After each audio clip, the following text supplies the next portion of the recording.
नौकरी दिया है। अरे हिंदुस्तान में किसकी नौकरी है? किस डिपार्टमेंट की ऐसी नौकरी है सेंट्रल से लेकर स्टेट तक कि जहां पर एक बिल्ली का बच्चा नहीं मरा, एक कुत्ते का बच्चा नहीं मरा, 1 रुपये रेलवे का नुकसान नहीं हुआ, कोई धन जन की हानि नहीं हुई, केवल ट्रैक सर्किट पे चक्का चला गया और हम नौकरी से बाहर हो गए। अपराध हुआ नहीं और सजा में मिल गई। ये कौन सा कानून है? क्या इसका रघुवैया जी के पास है? शिव गोपाल मिश्रा के पास है? नहीं है। इसकी लड़ाई कौन रहा है? इसकी लड़ाई वन एंड ओनली एलारसा के ये महापुरुष लड़के गए और जो बचे हुए लोग हैं ये लोग लड़ने के लिए तैयार हैं। आप लोग हमारी सेना है, आपके दम पर हम लोग लड़ रहे हैं। आप बताइए कितना बार धरना किया, प्रदर्शन किया, अनशन किया, भूख हड़ताल किया, हमारी आवाज संसद तक नहीं पहुंचती थी।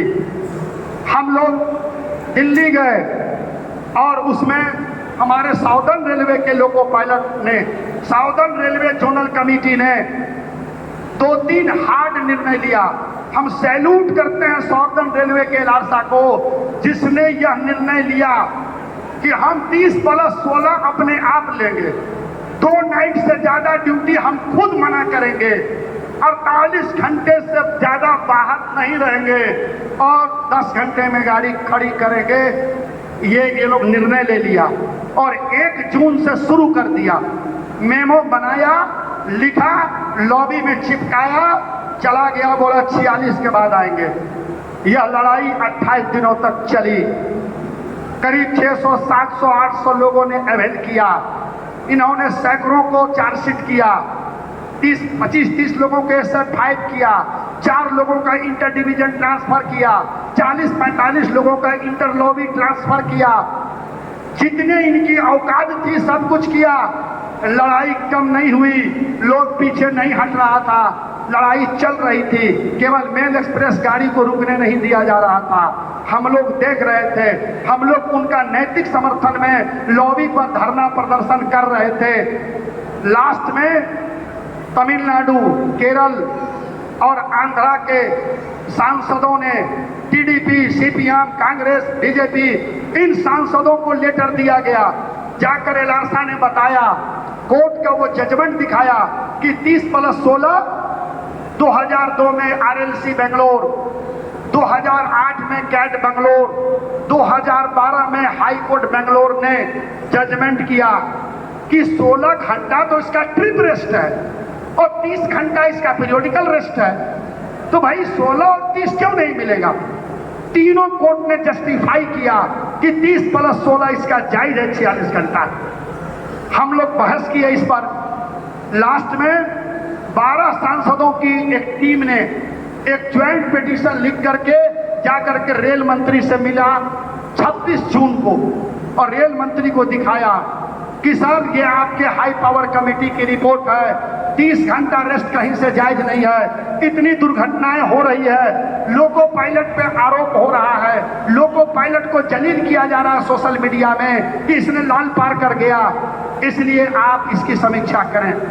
अश्वनी वैष्णव जी ने कहा कि ठीक है, आप वो एजुकेशन बंद करवाइए, हम इस पर कमेटी बनाते हैं और हम इसको रेक्टिफाई करेंगे। 28 जून से वो लड़ाई बंद हुई। उसके बाद उन्हीं सांसदों के प्रयास से हम लोग दिल्ली आए। तो हम लोगों ने सोचा कि भाई ये मोदी जी के जो राष्ट्रभक्त पार्टी है, इनको तो हम लोगों ने हाथ पैर जोड़ के थक गया, अब क्यों नहीं नेता प्रतिपक्ष से मिला जाए। एक बार देखें, जिसको इन लोगों ने पप्पू बना करके रखा था, फर्जी डिग्री वाले संवैधानिक पद पर, और जो विदेश के सबसे बड़े विश्वविद्यालय से डिग्री लिए हुए, ग्रेजुएट और मास्टर डिग्री लिए हुए वो पप्पू थे। जरा देखें पप्पू जी हमारी बात समझते हैं कि नहीं। तो हम लोग दिल्ली पहुंचे थे 5 जुलाई को और 5 जुलाई को हम लोग मिलना चाह रहे थे, राहुल गांधी जी से मिलेंगे और संसद में ये सवाल उठाने के लिए बोलेंगे। लेकिन अचानक राहुल गांधी जी हाथरस से लौट रहे थे और दिल्ली स्टेशन पर हम लोगों से मुलाकात हो गई। पदम जी भी थे, हम सारे लोग थे, 8-9 लोग थे, और उन्होंने पूछना शुरू कर दिया। वो रेल को कुछ जानते नहीं थे। साइनिंग ऑफ क्या होता है, कोचिंग क्या होता है, मालगाड़ी क्या होता है, ड्यूटी कितने घंटे की होती है, ये पीट क्या होता है, ट्रिप क्या होता है, छुट्टी कितनी मिलती है, लोगों में रेस्ट रूम है कि नहीं, इंजन में रेस्ट रूम। हमने कहा सर पेशाब करने का तो जगह नहीं, आप रेस्ट रूम की बात करते हैं। फिर वो लॉबी में गए, लॉबी देखा, साइनिंग ऑफ। फिर हम लोग बाहर बैठ गए और 30 मिनट तक हम लोगों ने एक एक सवाल उनको बताया। वो हैरान रह गए, दंग रह गए। अरे यार आप लोग तो मशीन हो, आप लोग रेलवे के अग्निवीर हो। कोई मालगाड़ी में 12 घंटा, फिर 8 घंटा रनिंग रूम में, फिर उधर से चला 12 घंटा 14 घंटा, फिर 14 घंटा हेडक्वार्टर में, फिर निकला 3 दिन के लिए, फिर 12-8 का। यार कैसे आप लोग मैनेज करते हो? परिवार आप लोग का ठीक ठाक रहता है, बाल बच्चे से मुलाकात होती है? यानी इतना विचित्र लगा उनको सारी बातों को सुन करके। मैंने वो तमाम लेटर उनको दिखाया, ड्यूटी आवर्स के बारे में दिखाया, हाई पावर कमेटी के बारे में बताया, 2 नाइट का लेटर बताया, तमाम चीजों को हमने दिखाया। बोले ठीक है। उसी बीच हमारा जो दानापुर का एक नेता था बोला कि सर एनपीएस से सर मुक्ति दिलवाइए। तो बोले ये मेरे एजेंडे में है, मैं इसको भूला नहीं हूँ, ये बहुत बड़ा मुद्दा है, जहाँ तक मेरी औकात है मैं इसके खिलाफ लड़ूंगा और मैं कोशिश करूंगा कि आपको एनपीएस से आज़ादी मिले, ये उन्होंने कहा था। फिर ये सवाल जब पार्लियामेंट, उसके बाद आपने देखा क्या हुआ, हमारे ही एक लोको पायलट को, राजेंद्र शर्मा कोटा के, जो अब उस भीड़ में बोला था कि साहब कोरोना पीरियड का डीए दिलवा दो, साहब हम लोग बहुत खून पसीना बहाते हैं, साहब हम लोगों का माइलेज टैक्स फ्री करवा दो, साहब लोगों में टॉयलेट नहीं है, साहब कैमरे की निगरानी में ड्यूटी करते हैं, वही राजेंद्र शर्मा बोला था। शाम होते होते राजेंद्र शर्मा की भाषा बदल गई, उनका एक वीडियो शूट किया गया। क्या वीडियो शूट किया गया आप लोग देखे होंगे कि मैं जब रनिंग रूम से नीचे उतरा तो भीड़ देखा, राहुल गांधी जी के अगल बगल लोको पायलट की वर्दी में कुछ लोग बैठे थे, मैं उनको नहीं पहचानता था, वो शायद बाहरी थे। हमने लोगों से पूछा कि क्या हो रहा है, तो बोले कि पिक्चर बन रही है, रील बन रहा है। देखिए अपने बीच में एक गद्दार जिसका वीडियो हमने दिखाया, पीला टी शर्ट वाला, वो अपनी बात कहा है और शाम होते होते उसको रील नजर आने लगा, पिक्चर नजर आने लगा और हम बाहरी नजर आने लगे। उसके बाद उनके सीपीआरओ दीपक जी, उन्होंने भी कह दिया ऐसा लगता है कि ये लोग बाहर से आए थे या बुलाए गए थे, मेरे लॉबी के नहीं थे। इतनी बड़ी झूठ बोले, अल्लाह को प्यारे हो गए, चले गए, धरती से उठ गए।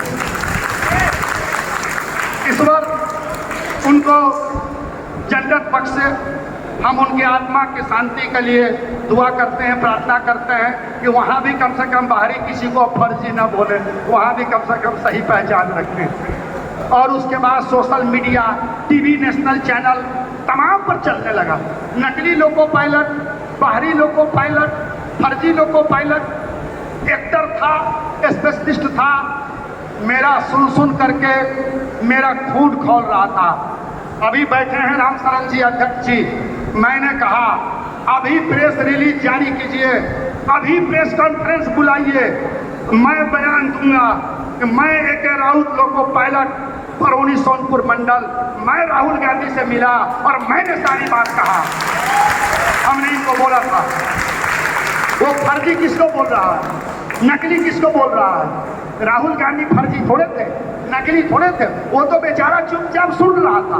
बोल हम लोग रहे थे ना, करीब 40-50 लोको पायलट रनिंग रूम से ऊपर से नीचे उतर के उस भीड़ को घेरे हुआ था। और लोगों को पूछा राहुल जी ने कि आप सभी लोको पायलट हैं? बोले हाँ सर हम सभी लोको पायलट हैं। मैंने कहा ये फर्जी बोला, हमको गाली दिया, मैं बर्दाश्त नहीं करूंगा। पता नहीं क्या मजबूरी थी, बोलने में कोई शर्म नहीं है।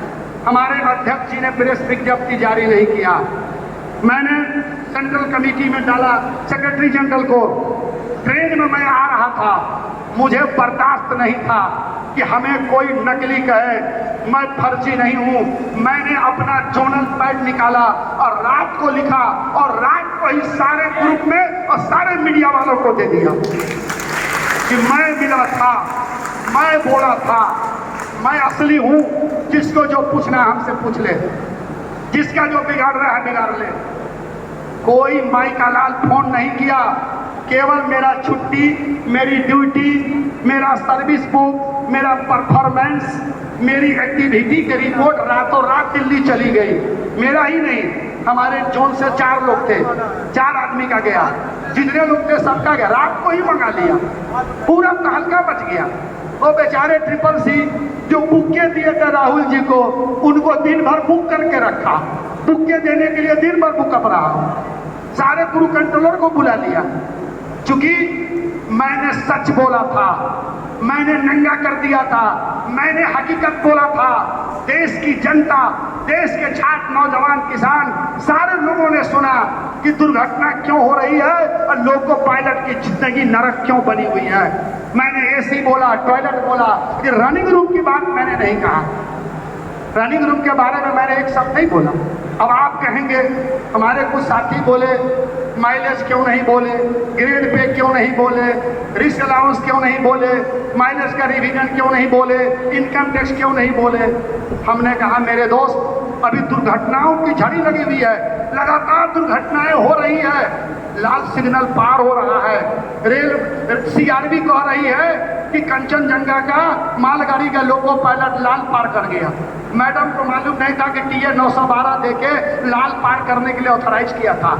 तो जहां हमारे ऊपर यह तोहमत लग रहा है कि दुर्घटना हो रही है, और हम अगर वेतन भत्ते की बात करें, यह सरकार हमको पब्लिक में नंगा कर देगी कि देखो दुर्घटना रुक नहीं रहा, यह वेतन भत्ते बढ़ाने की बात कर रहा है। इसलिए मैंने यह सवाल नहीं रखा, मैंने केवल सेफ्टी और ड्यूटी आवर्स का सवाल रखा था। यह एक रणनीति थी कि वेतन भत्ते की लड़ाई तो हमारी है, हम लड़ेंगे, लेकिन पहले सेफ्टी के सवाल पर इसको नंगा करेंगे।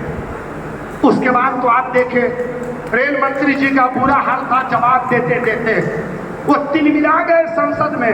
जब क्वेश्चन पूछा जा रहा था संसद में, उत्तर दक्षिण पूर्व पश्चिम का सांसद जब पूछ रहा था लोको पायलट का सवाल, 3 दिन 4 दिन लगातार चला था। कितना जबरदस्त हंगामा हुआ था, ये तिलमिला गए थे और अलूल जलूल बयान इन लोगों ने दिया। 7 घंटा 60 मिनट एवरेज ड्यूटी है। इनको हम रनिंग रूम में massage parlour, beauty parlour, AC, lunch, क्या क्या, मैंने शू पॉलिश का मशीन, यानी क्या बात है, मैंने सारा कुछ हम स्वर्ग बना दिया रनिंग रूम को। अरे यार, रनिंग रूम पर तो हम बोला ही नहीं था। ड्यूटी आवर 7 घंटा 60 मिनट, हमने 12-14 बोला। चलिए दूसरा राउंड फिर आया, तब इन्होंने क्या किया, एक कमेटी बनाई। एक कमेटी बनाई जो 26/7 को, 11/7 को कमेटी बनाई, मल्टी डिसिप्लिनरी कमेटी। उसमें 5-6 एग्जीक्यूटिव डायरेक्टर, 5-6 एग्जीक्यूटिव डायरेक्टर को इन लोगों ने शामिल किया। उसमें एफएसटी, मेमो में एएलपी, ड्यूटी आवर्स, तमाम बहुत सी चीजें थी। 7-8 आइटम उसमें जोड़ा। फिर हम लोगों ने हंगामा किया कि ड्यूटी और रेस्ट। तो 26 जुलाई को इन्होंने फिर एक कमेटी बनाई। 26 जुलाई को एक कमेटी बनी कि हाई पावर कमेटी का जो रिकमेंडेशन था उसको रिव्यू किया जाए। High power committee, DP Tripathi committee, यह कमेटी भी 11 में बनी थी और मार्च 2013 में यह कमेटी रिपोर्ट दी। आपको जानकर आश्चर्य होगा, 89 रिकमेंडेशन थे, 89 रिकमेंडेशन था, केवल 9 रिकमेंडेशन ड्यूटी और रेस्ट के सवाल पर था। 9 रिकमेंडेशन, उसमें से भी मात्र 2 को माना रेलवे बोर्ड ने और 7 को रिजेक्ट कर दिया। तो हम क्या समझेंगे, ये जो कमेटी थी ये तो रिजेक्शन कमेटी थी, रिजेक्ट करने की कमेटी थी। ये किस बात की कमेटी थी? कई लाख रुपए खर्च हुए होंगे उस कमेटी में। 5 जीएम लेवल के मेंबर थे और वो प्रधानमंत्री जी के सचिवालय से कोई अधिकारी थे, डीपी त्रिपाठी, एक विद्वान आदमी थे। उसमें 5 बड़े विद्वान एक्स जनरल मैनेजर थे, पीके मांगलिक से लेकर के बहुत बड़े बड़े पदाधिकारी थे। उसमें एलारसा का भी चर्चा है। AIRF ने भी मेमोरेंडम दिया, NFIR ने दिया था, गार्ड काउंसिल ने दिया था, एस्मा ने दिया था, सबका जिक्र है। उसी हाई पावर कमेटी में प्रसाद साहब ने किताब बना करके दिया था ड्यूटी आवर्स और रेस्ट पर, स्पैड में रिमूवल पर, और उसी कमेटी में रिकमेंडेशन आया कि यदि स्पैड में कोई जान माल का नुकसान नहीं है, लोको पायलट का पास्ट हिस्ट्री नहीं है, कोई कैजुअलिटी या रिपरकशंस नहीं है, तो रिमूव फ्रॉम सर्विस को छोड़कर कोई दूसरी सजा दी जाए। उसी कमेटी ने 13 में रिकमेंडेशन दिया था। उसी कमेटी ने यह कहा, जानकर आपको आश्चर्य होगा, क्या कहा कमेटी ने कि ड्यू टू मॉडर्नाइजेशन, हिंदी में सुनिए, कि स्पीड, सिग्नल, लोड, ट्रेन का लेंथ, ये तमाम चीजें बढ़ जाने के चलते, लोगों में नए नए डिवाइस लग जाने के चलते, क्रू फीट का डिस्टेंस बढ़ जाने के चलते, ये जो तमाम मॉडिफिकेशन हुआ है स्पीड और लेंथ और लोड, इसको इंक्रीज करने के लिए, और इससे जो कुछ ऑटोमोशन लाया गया, जो कुछ डिवाइसेज लाए गए, तो जो स्टेशनरी स्टाफ है, station master, cabin man, controller, इन लोगों का स्ट्रेस लेवल घट गया, लेकिन लोको पायलट का स्ट्रेस लेवल बढ़ गया। ये हाई पावर कमेटी बोली, एलार्सा नहीं बोला। कमेटी कहती है कि इस बदलाव के चलते, इस इंक्रीजिंग के चलते लोको पायलट का जो तनाव है, जो स्ट्रेस लेवल, वो बढ़ गया। उठा के देख लीजिए डीपी त्रिपाठी कमेटी की रिपोर्ट, मैं भी लाया हूँ, मेरे बैग में रखा हुआ। और कहा loco pilot is a distinct category of staff among the railway man. हम एक विशिष्ट श्रेणी के कर्मचारी हैं। ये 13-14 डिपार्टमेंट में हमको डिस्टिंक्ट कहा गया। तो आप बताइए, जब हम पर लोड बढ़ गया, काम का दबाव बढ़ गया, और हम एक डिस्टिंक्ट कैटेगरी के आदमी हैं, तो हमारा ड्यूटी आवर्स घटना चाहिए कि नहीं, रेस्ट पीरियड बढ़ना चाहिए कि नहीं, हमारी सुविधाएं बढ़नी चाहिए कि नहीं। तो फिर ये क्या हुआ, प्रमोशन नहीं, वैकेंसी फिलअप नहीं, 18,000 कम कर्मचारी का लोड मेरे ऊपर से प्रत्येक डिवीजन में 10% आदमी स्टेशनरी ड्यूटी में, TLC, PLC, section control, what is this, ये क्या है। बुरा नहीं मानेंगे, मैं वैसे लोगों का समर्थन नहीं करता हूं जो बिना किसी फिजिकल कारण के, बिना कोई पारिवारिक प्रॉब्लम के, इंजन पर काम करने के डर से, स्पैड के डर से, डिरेलमेंट एक्सीडेंट के डर से, जो जाकर ऑफिसर की दलाली करता है, जो उसकी चाटुकारिता करता है, जो उसके बंगले और उसके कार्यालय में काम करता है, मैं ऐसे लोगों का समर्थन नहीं करता हूँ। हाँ, कुछ साथी हैं जिनका कुछ फैमिली प्रॉब्लम है, कुछ फिजिकल प्रॉब्लम है, चलिए उसको अगर एकोमोडेट किया है, बहुत अच्छा, मैं सलाम करता हूँ। लेकिन जिनके हाथ पैर सही हैं, जिनके बुद्धि विवेक सही है, जिनकी नजर और निगाहें सही है, जिसका दिमाग सही है, तो तुम क्यों अधिकारी के आगे पीछे करता है। बुरा नहीं मानेंगे, बहुत से CLI हैं, इंजन पर गया ही नहीं, 15,000 किलोमीटर नहीं है, 16 साल, 15 साल, 16 साल कंट्रोल में गुजारा, न 10 साल की एक्चुअल उसकी फुट प्लेट एक्सपीरियंस है, न उसका 5 लाख किलोमीटर है।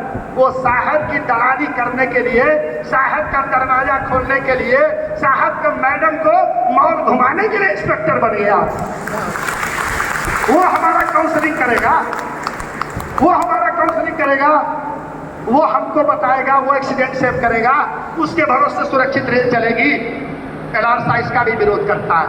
और मैं कहता हूं, ऐसे लोग जिनका DNA हमसे मैच नहीं करता है, वो साहब के साथ जाके अटैच हो जाता है।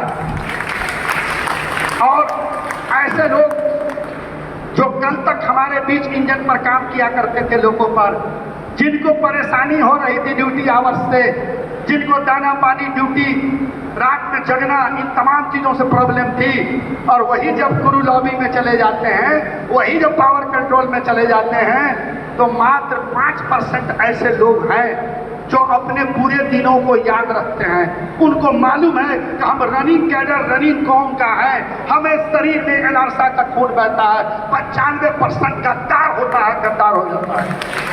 मौका परस्त हो जाता है। अगर मैं गलत कह रहा हूं तो मैं माफी चाहता हूं आप लोगों से कि राउत जी आपने गलत कहा।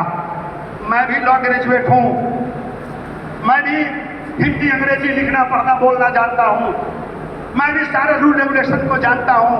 कई बार मौका मिला, कई बार बुकअप किया धनबाद डिवीजन में। वही जो भी रेल मंत्री के ओएसडी हैं, अभी मिले थे दिल्ली में रेल मंत्री के ओएसडी वेद प्रकाश साहब, इनके यहाँ बुकअप जाते थे धनबाद में जब सीनियर डीएम थे। तो मैं भी तो कहीं चप जाता, मैं भी तो अपना डीएनए बदलवा लेता, मैं भी तो कहीं अटैच हो जाता। मैंने एक कसम खाई है कि जब तक मेरा आंख नाक ठीक है, जब तक A1 मेडिकल फिट हूं, जब तक सीने में दम है, जब तक बाजू में ताकत है, 130 की गाड़ी ही चलाऊंगा और अपने लोगों के बीच रह करके ही लीडरशिप करूंगा।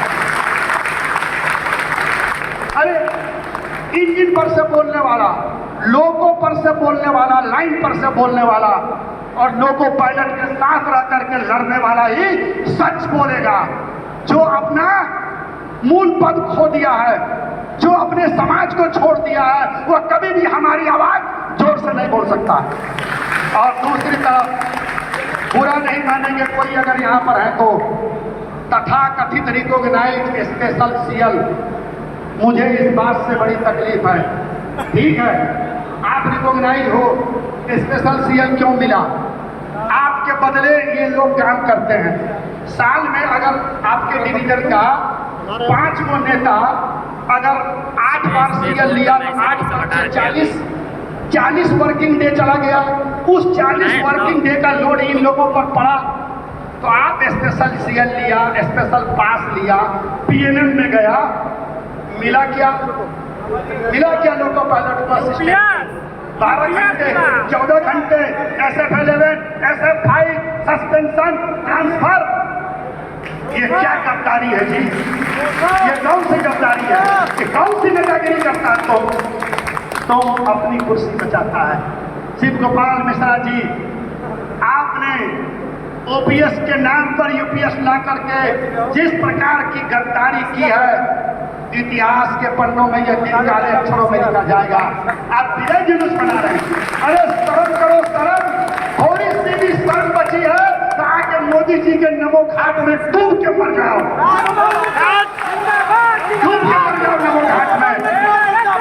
क्योंकि ये मोदी जी का घाट है, मोक्ष की प्राप्ति होगी, सीधा स्वर्ग चले जाओगे। आप जैसे मेंबर मुर्दाबाद। आप बताइए, एनपीएस क्या था? 2004 में एक गजट नोटिफिकेशन ला के एनपीएस लागू कर दिया। पार्लियामेंट के दोनों सदन से यह पारित नहीं हुआ। यह कानून नहीं था, यह एक्ट नहीं बना था, केवल अधिसूचना थी। एक्ट कब बना, कानून कब बना? जब पीएफआरडीए बिल संसद से पास हुआ। जब पीएफआरडीए एक्ट आया 2013 में, तब यह कानून बना। मैं पूछना चाहता हूं, 2004 में एनपीएस ट्रस्टी बोर्ड के मेंबर उमराव मल पुरोहित क्या करने गए थे? वहां भोज खाने गए थे? क्यों कुंडली मार के फंड पर बैठे थे? सिर्फ उनके उमराव मल पुरोहित राष्ट्रीय अध्यक्ष। उसके बाद आइए, 2013 तक आपके मुंह में बोली नहीं थी, 2020 तक मुंह में बोली नहीं थी। 60 लाख मिलेगा, 70 लाख मिलेगा। जब एनपीएस के मरीज कोरोना वायरस की तरह एक एक करके रिटायर होने लगे और जब उनका पेंशन देख के उसको एनपीएस पॉजिटिव पाया जाने लगा तो हंगामा शुरू हुआ। अरे यार, ये तो बोला था इतना लाख मिलेगा, 1200, 1400, 1600, 2200। अब लोगों में एक आंदोलन शुरू हुआ और इस आंदोलन को धार किसने दिया? मैं ये नहीं कहता हूँ एलारसा ने बहुत बड़ा तोप चला दिया था, एलारसा ने बहुत बड़ी लड़ाई लड़ी थी। हमारे नेताओं ने भी सच बोलने में कोई गुनाह नहीं है। हमारे नेताओं ने भी एनपीएस के खिलाफ लड़ाई का एक फॉर्मेलिटी अदा किया था, एक फॉर्म पूरा किया था, केवल मेमोरेंडम में लिखने का काम किया था। कोई बहुत बड़ा आंदोलन एलारसा ने नहीं किया था। मैं भी ओपीएस से हूँ, लेकिन मुझे इस बेईमानी और गद्दारी का दर्द है कि मेरे भी बाल बच्चे नौकरी में, मेरी भी बेटी अभी बीपीएससी से ज्वाइन की है, मेरे भी बाल बच्चे नौकरी में आएंगे, सब एनपीएस में आएंगे, यूपीएस में आएंगे। तब तक कुछ नहीं बोला। जब विजय बंधु जी ने आपके उत्तर प्रदेश में शिक्षक कर्मचारी को लेकर अटेवा बनाया और अटेवा बना करके जब यूपी में बहुत बड़ा आंदोलन खड़ा किया, फिर इससे निकल करके NMOPS आया, national movement for all pension scheme. जब इसकी मुहिम चली पूरे भारत में, जब इस आंदोलन को झारखंड में एलासा वालों ने मिल करके, हम लोगों ने पूरे बिहार में पेंशन रथ यात्रा निकली थी गांधी जी के चंपारण की धरती से, उस यात्रा में मैं शामिल हुआ था। एलासा ने पूरे बिहार में अपनी गाड़ी लेकर के घुमाया था। झारखंड में OPS लागू कराने में एलासा और इस सेंट्रल रेलवे एम्प्लॉय यूनियन एक हम लोगों का संगठन है। हम लोगों ने धन मन खून पसीना सब दिया था। 4 स्टेट में जब इनको झटका लगा, तब इनके भी एजेंडे में शेयर मार्केट की तरह NPS ऊपर आ गया। हमारे एलासा के भी पैड पर NPS ऊपर आ गया, नीचे था लेकिन ऊपर आ गया, क्योंकि विरोध हो रहा है चारों तरफ। और जब FIR के सामने इस लड़ाई का विरोध शुरू हुआ तो क्या किया, याद होगा हमारे अध्यक्ष जी को, या मेरा भाषण पुराना YouTube में उल्टा करके देख लीजिए, सुन लीजिए। जब ये 2021 में जफरोस बनाया था, जफरोस का नाम सुने? अफ्रीका में पाया जाने वाला कोई जीव नहीं है। जफरोस क्या है? ये जफरोस एक संगठन का नाम है। ये फर्जी संगठन बनाया था, यही दोनों मिल करके, ये FIR वालों ने मिलकर केंद्रीय कर्मचारियों के संगठन को मिला करके दिल्ली में जफरोस बनाया, joint forum for restoration of OPS। 21 में इसका सम्मेलन किया, बड़े आंदोलन की रूपरेखा तैयार की, आसमान गिरा देंगे, सूरज बदल देंगे, चांद हिला देंगे, पार्लियामेंट घुमा देंगे, ये सब उसके एजेंडे थे। उसी दिन मैंने कह दिया था कि ये NMOPS विजय बंधु की लड़ाई को तोड़ने के लिए एक नया संगठन बनाया है, ये लड़ाई की धार को मोड़ने का काम करेगा। उसी दिन मैंने कहा था। और उसके बाद इन लोगों ने, लड़ाई हम लड़ रहे हैं, आंदोलन कर्मचारी, शिक्षक कर्मचारी, राज्य कर्मचारी कर रहा है, और दबाव में कमेटी बनी। कमेटी कब बनी? मोदी जी ने तो सीना ठोक के, 56 इंची का सीना ठोक के कह दिया कि मैं पेंशन लूंगा, 3 पेंशन लूंगा, लेकिन आपको नहीं दूंगा। याद है 9 मार्च 2023 का अखबार निकाल के पढ़िए, इन्होंने साफ तौर पे कहा OPS राज्य सरकारें एक चीफ अपॉर्चुनिटी के लिए ला रही है, बहुत बड़ा गुनाह कर रही है, आने वाली पीढ़ी माफ नहीं करेगी, ये पूरी अर्थव्यवस्था को डुबा देंगे, ये भारत को श्रीलंका बना देंगे। ये मोदी जी का बयान है, 9 मार्च या 9 मई अखबार देख लीजिए। इन्होंने कहा था, भाजपा में कई नेता चाहते थे कि NPS में संशोधन हो, OPS को लाया जाए। जिस राज्यों में इनकी सरकार चली गई, वो माथा पे हाथ धर के रो रहा था कि साला हमें तो डुबा दिया NPS वालों ने। फिर भी ये नहीं माने, लेकिन जब इनका आप लोगों ने थोड़ा सा टेम्परेचर डाउन कर दिया उत्तर प्रदेश में, जो राम को लाए थे उनको राम ही थोड़ा सा साइड कर दिए, अलग कर दिए, उनको किनारे कर दिए। क्यों कर दिया आप सभी को मालूम है? अरे राम सबके आराध्य देव है, मैं नास्तिक नहीं हूँ, मैं भी आस्तिक हूँ, आस्था में विश्वास करता हूँ, लेकिन क्या भगवान कहते हैं किसी को उजाड़ दो, किसी को निकाल दो, किसी का घर तोड़ दो, किसी की बिजनेस बंद कर दो? वहाँ 18 फीट के रोड के लिए, बड़े बड़े मॉल, बड़े बड़े होटल बनाने के लिए 25-30 वर्षों से जो गरीब आदमी, जो सिंदूर, जो फूल, जो माला बेच करके अपना गुजर बसर कर रहा था, क्या हाल हुआ उन लोगों का? वो अयोध्या, सुल्तानपुर के लोग जानते होंगे, अपनी आंखों से देखे होंगे। क्या कारण था? 7-8 जगह चले गए, क्या कारण था? कहीं ना कहीं कुछ तो कुछ कमी हुई। अरे कांग्रेस वाला चोर था, कांग्रेस वाला बेईमान था, तो कांग्रेस को लात मार के भगा दिया। तो आप 2014 से 24 10 साल हो गया, आप बताइए ना कि छात्र, नौजवान, किसान के लिए, मजदूरों के लिए, कर्मचारी के लिए कौन सा तीर मारा है? क्या क्या किया बताइए? सवाल किससे पूछा जाता है? सवाल सत्ता से पूछा जाएगा, सवाल सरकार से पूछा जाएगा। मैं जोनल सेक्रेटरी ECR का हूँ, तो एलासा के लोग हमसे पूछेंगे भैया ये क्यों नहीं हुआ, ये कैसे नहीं हुआ? मैं जवाब दूंगा, मेरी नैतिक जिम्मेवारी है, हमसे पूछा जाएगा। तो आपको दिक्कत क्यों है? मेरे दोस्त, ये जो इनका टेम्परेचर गिरा तो सोचने के लिए मजबूर हुए। इन्होंने कमेटी बनाई और कमेटी में जो बैठक हुई, सारे सेंट्रल ट्रेड यूनियन, सारे सेंट्रल गवर्नमेंट एम्प्लॉय का संगठन गया। गुमान सिंह, कांग्रेस के राष्ट्रीय अध्यक्ष गुमान सिंह ने पहले ही कह दिया कि ये समझौता हमको मंजूर नहीं है, ये अंदर में जो खिचड़ी पक रही है ये बाहर आने पर किसी को टेस्टी नहीं लगेगा, इसका स्वाद सही नहीं है, पहले ही गुमान सिंह बोल दिए थे। और जब ये आया यूपीएस कॉकटेल, एनपीएस यूपीएस का कॉकटेल वो समझते हैं जो लेते हैं, तो मालूम है कॉकटेल क्या होता है, कॉकटेल का इफेक्ट क्या होता है। कॉकटेल ले आया, अरे ठीक है 50% लास्ट पे, हम ओपीएस वाले हैं, मेरा अंतिम वेतन 50% और आपका 12 महीने का एवरेज, हमारे यहाँ भी है, इसमें मेरे यहाँ लिखा है दोनों में जो ज्यादा हो, ओपीएस में लिखा है दोनों में जो ज्यादा हो। अब आइए, हमारे ग्रेच्युटी कैलकुलेशन का फार्मूला अलग है, आपका 1/10 प्रत्येक वर्ष की छमाही का 1/10, अगर 1 लाख रुपया आपका तनख्वाह था तो 10,000 रुपया काउंट हो गए। अगर आपने 15 साल नौकरी किया तो 15 दूना 30 और 30 गुना 10 मात्र 3 लाख रुपया। आप हमको बताइए कि 10% मेरा लिए, 18.5% अपना दिए, ये जो कई लाख रुपए 60-70 लाख रुपए जमा हुआ एक आदमी का 25-30 वर्षों में, और आप हिसाब जोड़ करके देखिए तो दिया कितना आपको, ये आपको दिया मुश्किल से पेंशन मिला के 15 से 16 लाख, 15 से 16 लाख, 20 लाख, 22 लाख, एक आदमी का 8 लाख तैयो इसको बच रहा है, तैयो इसी को बच रहा है। ये दिया कहाँ, 18.5% लगा करके उसी पैसे से हमको दे के अपना पैसा बचा लिया। एक साधारण आदमी को समझ में आ रहा है कि ये क्या है। अगर 10% कंट्रीब्यूशन नहीं लिया जाता तो मान लेते कि चलो आप दे रहे हो वो सही है।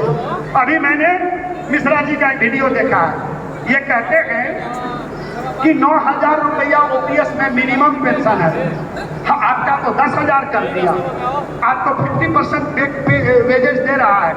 मिश्रा जी आप ये बताइए, ओपीएस वाले का अगर 9,000 रुपया मिनिमम पेंशन है तो 1 रुपया क्या पेंशन के नाम पर उससे लिया गया है, लिया गया था? नहीं। वो जो पीएफ में कंट्रीब्यूशन किया उसका तो सूद ब्याज जोड़ करके मिल गया, जीपीएफ उसको बोलते हैं, जीपीएफ तो उसको मिल गया, तो फिर आप उससे इसकी तुलना क्यों कर रहे हैं? हमारा पैसा लेकर के, इससे तो बढ़िया ना है एनपीएस में जो हमको 60% मिल जाएगा, 40% मार्केट में जाएगा। ये कुछ नहीं है, ये केवल धोखाधड़ी है। और अपने बिजनेस के लिए, अपने उद्योगपति मित्रों के लिए 18.5% का पैसा पेंशन फंड में डाल करके और उसको उद्योग के लिए रिलीज करने का सट्टेबाजी, शेयर बाजार में जुएबाजी के लिए दिया गया। ये है, आप 10% जमा कीजिए, 18% कोई और देगा, बैंक में रखिए और रिटायरमेंट में उसका कैलकुलेशन निकालिए, इससे ज्यादा आपको मिल जाएगा। इसलिए कैलाश साहब ने मेरे से लिए जारी किया और कहा हम इसको नहीं मानते हैं। रघुवैया जी को भगवान ने थोड़ी सद्बुद्धि दी, उन्होंने भी लेकर लिखा प्रधानमंत्री मोदी जी को और कहा कि इसमें झोल झाल है और गोलमाल है। जब देखा देश में आंदोलन हो रहा है, लोग नाराज हैं, तो उन्होंने लिखा मोदी जी इसमें भी सुराग है, इसमें भी दाग है। लेकिन मिश्रा जी तो विजय जुलूस निकाले हुए हैं, विजय यात्रा निकाले हुए हैं, जश्न मनाया जा रहा है, बड़ी बड़ी पोस्टरें लगे हुई है नॉर्दर्न रेलवे में। अरे ये गद्दारी नहीं तो क्या है मेरे दोस्त? जिस दिन रेलवे का कर्मचारी, अफसोस कि रेलवे के कर्मचारी में लोको रनिंग का युवा फौज, ट्रैकमैन का फौज जिस तरह आंदोलन के लिए उतारू है, अगर इसी प्रकार 13-14 डिपार्टमेंट का कर्मचारी जिस दिन 12 लाख में से 9 लाख अभी एनपीएस में आ गया है, 9 लाख में से जिस दिन 4 लाख कर्मचारी इस रेलवे की धड़कन को बंद कर देगा, 1 घंटे में फैसला हो जाएगा, ओपीएस होगा तो ओपीएस होगा। हम लड़ना नहीं चाहते हैं, हम घर से निकलना नहीं चाहते हैं। मेरे दोस्त, आपके हिस्से की लड़ाई कौन लड़ेगा? आपके हिस्से की लड़ाई कौन? अरे सुप्रीम कोर्ट में रीच डालो और पूछो कि यूपीएस और एनपीएस का फैसला करने वाला ये ओपीएस वाला कौन होता है? ये कैसे उसमें बैठा, ये कैसे सरकार से समझौता किया? उसमें 50% एनपीएस वाला क्यों नहीं था मेंबर? ये कैसे फैसला करेगा? 20 साल से रिटायर आदमी, ये आज के युवाओं का भविष्य तय करने वाला कौन होता है? कैसे इसने दस्तखत किया है? ये सवाल पूछे सुप्रीम कोर्ट से। इसलिए मेरे दोस्त, एलासा की जितनी औकात है हम अनरिकॉग्नाइज हैं, गैर मान्यता प्राप्त है। अभी हम लोग फिर गए दिल्ली और जाकर के राहुल गांधी जी फिर हम लोगों को समय दिया, 10 मिनट संसद भवन में बात किया। हमने उनको आश्चर्य बताया। आप लोग को भी मालूम होगा या नहीं मालूम होगा, सुन लीजिए। भारत से जो इंजन बन करके विदेश में बेचा जाता है, इंडोनेशिया, मलेशिया, जकार्ता, जहां भी इंजन बेचा जाता है उसमें टॉयलेट यूरिनल लगा के बेचता है और हमको देता है मतलब बिना टॉयलेट वाला लोग को। आश्चर्य है। यही बात राहुल गांधी पूछ दिया सोनी वैष्णव जी से हम लोगों के सामने में, करे सर आप इंजन बेचते हैं तो उसमें टॉयलेट और यूरिनल लगा के बेचते हैं और इन लोगों को देते हैं बिना टॉयलेट वाला इंजन, ये कैसे है? तो चुप हो गए, नहीं कोई जवाब दिया इसका। लेकिन उन्होंने भी एक जगह सटा दिया कि 30+16 का जजमेंट अगर 8 का है अब 12 का है तो 13 तक तो आपकी सरकार थी, तो आप क्यों नहीं इसको लागू किए? हमारे समय में क्यों आंदोलन हो रहा है? इनका भी बात जवाब नहीं था। ये भी सही है, आपने क्यों नहीं लागू किया? कहने का मतलब मेरे दोस्त, जब आप इनआउट रहोगे, जब आप गोलबंद रहोगे, जब आप आंदोलन करोगे तो हर कोई आपको बुलाएगा, हर कोई आपसे पूछेगा और आपकी बातें सुनी जाएंगी। रेलवे का अगुआ दस्ता, रेलवे का सबसे डेडिकेटेड पर्सन, रेलवे का फ्रंट रनर, जिसको इग्नोर करके रेलवे की सुरक्षा की कोई बात नहीं की जा सकती है। कोरोना वॉरियर्स, कोरोना के टाइम में अपने प्राणों की आहुति देने वाला 350 लोगों पायलट, 31 CLI, बहुत से रेलकर्मी मारे गए, लेकिन रेलवे की धड़कन को लगातार चलाने वाला लोको पायलट, इसकी आवाज को बंद करके कोई DRM, कोई सीनियर डी और कोई मंत्री, कोई अधिकारी चैन से रेलवे को नहीं चला सकता है, सुरक्षित रेलवे को नहीं चला सकता है। रेल हम चलाएंगे, हमसे DRM बिल्डिंग है, हमसे अधिकारियों की फौज है, उसकी बदौलत हम नहीं है, मेरी बदौलत तुम्हारी कुर्सी बच रही है, मेरी बदौलत। और ये दो दलालों को अगर सबक सिखाना है, चुनाव की घोषणा हो गई है, इस चुनाव की घोषणा में आप लोग, चुनाव की घोषणा आई है, दलालों को अलग कीजिए, बाहर निकाल के फेंकिए। मेरे दोस्त, बहुत गद्दारी है। 2012 में DA बढ़ा, 100% हमारा माइलेज रिवाइज हुआ। 2014 में हमारा माइलेज रिवाइज हुआ। RB 77/12, RB 65/2014, अभी निकाला RB 91/24। क्या कारण है कि हमारा रिवाइज नहीं हुआ? ये इसकी गद्दारी है, इन लोगों की गद्दारी है। ये जानता है कि मिलेगा, लेकिन थोड़ा हमको सैल्यूट मारेगा, हमको लोग कॉल करेगा। अरे हमारी ताकत है, 3 तारीख को लॉबी पर बैठ रहे हैं, 24 तारीख को DRM ऑफिस में डंका बजाएंगे, 18 अक्टूबर को CM ऑफिस का ईंटा हिलाएंगे। देगा 25% रिवाइज होगा, हर कीमत पर रिवाइज करना होगा। जिंदाबाद जिंदाबाद जिंदाबाद जिंदाबाद जिंदाबाद, माइलेज का फिर लेके रहेंगे। रेल मंत्री जी ने फर्जी डाटा दिखाया हम लोगों को, 7 घंटा 26 मिनट पर डे ड्यूटी। हम बोले कैसे, किसने बनाया, क्या रूल है, लॉजिक क्या है? नहीं बताया। मैंने अपना डाटा दिया, हमने दिखाया। Railway act 1989 section 132, HOER 2005 section 83। Sir मेरी ड्यूटी ऐसे स्ट्रेच होती है, मेरी ड्यूटी साइन ऑन से साइन ऑफ काउंट होती है। क्या बात करते हैं आप? अरे एक सप्ताह में 54 घंटा, 9 छाका 54, 9 घंटा, अगर 52 ही दिया जाए तब भी 7 घंटा और 8.5 घंटा ड्यूटी उस हिसाब से भी होता है, 9 घंटा ड्यूटी होता है, 12 घंटा 13 घंटे ड्यूटी लिया है।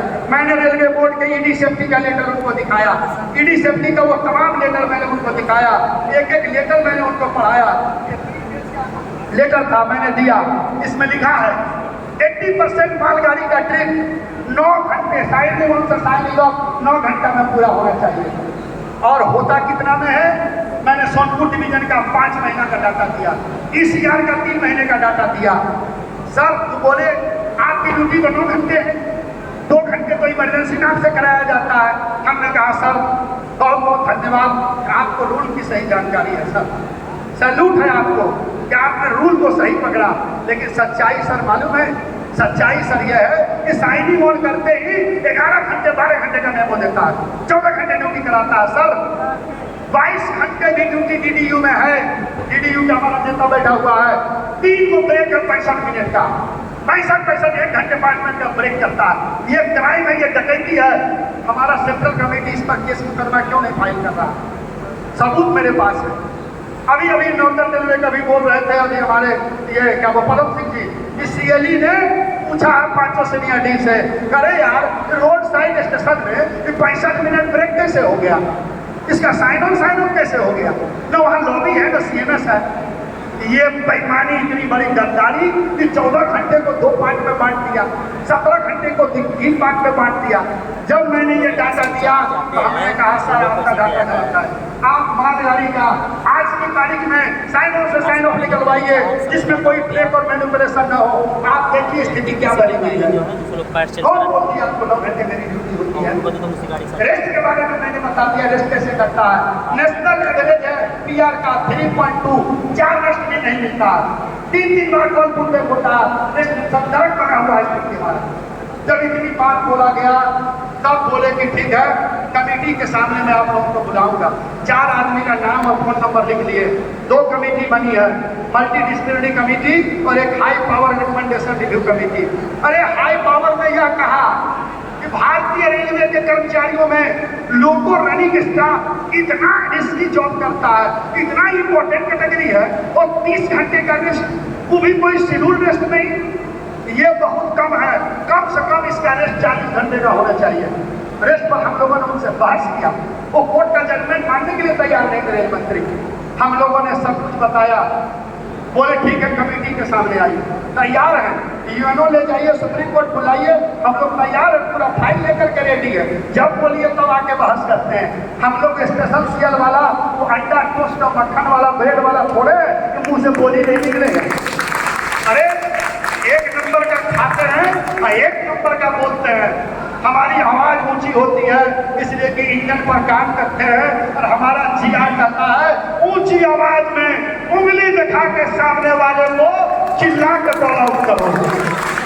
तो सामने वाले को उंगली दिखा के बोलने की आदत है, कोई गुनाह नहीं है। इसलिए मेरे दोस्त लंच का समय हो गया है, बातें बहुत है, खत्म नहीं होगी। इनके कुकर्म को मैं लिख के रखा हुआ हूँ, ये क्या क्या किया है। अरे सारा टीए इनकम टैक्स में एग्जम्प्ट है, हमारे माइलेज में 70% टीए का पार्ट है। हमारा 31,000 रुपया महीना माइनस होना चाहिए 2012 से, हुआ क्या है 10,000 रुपया।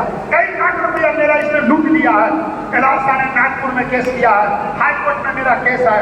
अभी एनआईटी में ग्रेड पे के सवाल पर एएलपी से लेकर के सीएलआई तक का ड्यूटी अवर्स अलाउंस का केस है, जजमेंट पर केस रखा हुआ है, जज बहाल नहीं कर रहा, उसके लिए केस फाइल किया गया है चेन्नई में। अभी कोरोना में बीए टेस्ट के सवाल पर मैं, भगत सिंह, सीपी सिंह, श्याम यू नायर सब लोग मिलकर के केस किया और बीए टेस्ट रोकवाया था।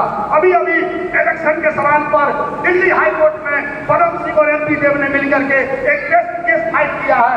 हम इतना इंपॉर्टेंट कैटेगरी है, जात के नाम पर रिकॉग्निशन दिए हो, धर्म के नाम पर रिकॉग्निशन दिए हो, तो हम लोग को रनिंग स्टाफ रेलवे का इतना बड़ा इंपॉर्टेंट कैटेगरी, हमको रिकॉग्निशन क्यों नहीं? हमको स्पेशल सीएम नहीं चाहिए, हमको दलाली की मान्यता नहीं चाहिए, हमको केवल बातचीत का फोरम दो, मेरी बात सुनी जाए, हमारी बात सुनी जाए, हम अपने ड्यूटी पर आएंगे, हम अपने पास पर आएंगे, हमारी बातें सुनी जाए। रेल हम चलाते हैं, रेलवे की सुरक्षा, रेलवे की गारंटी हमारे ऊपर है।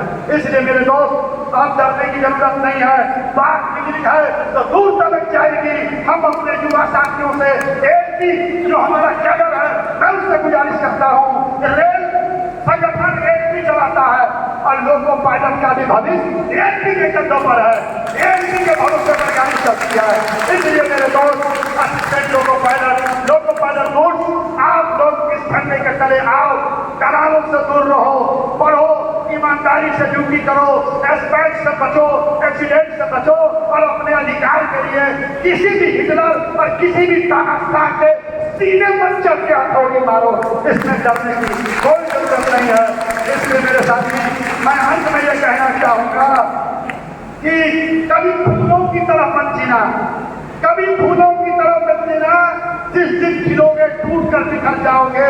और जीना है तो पत्थरों की तरह जियो, जिस दिन तराश से गए उस दिन खुदा बन जाओगे।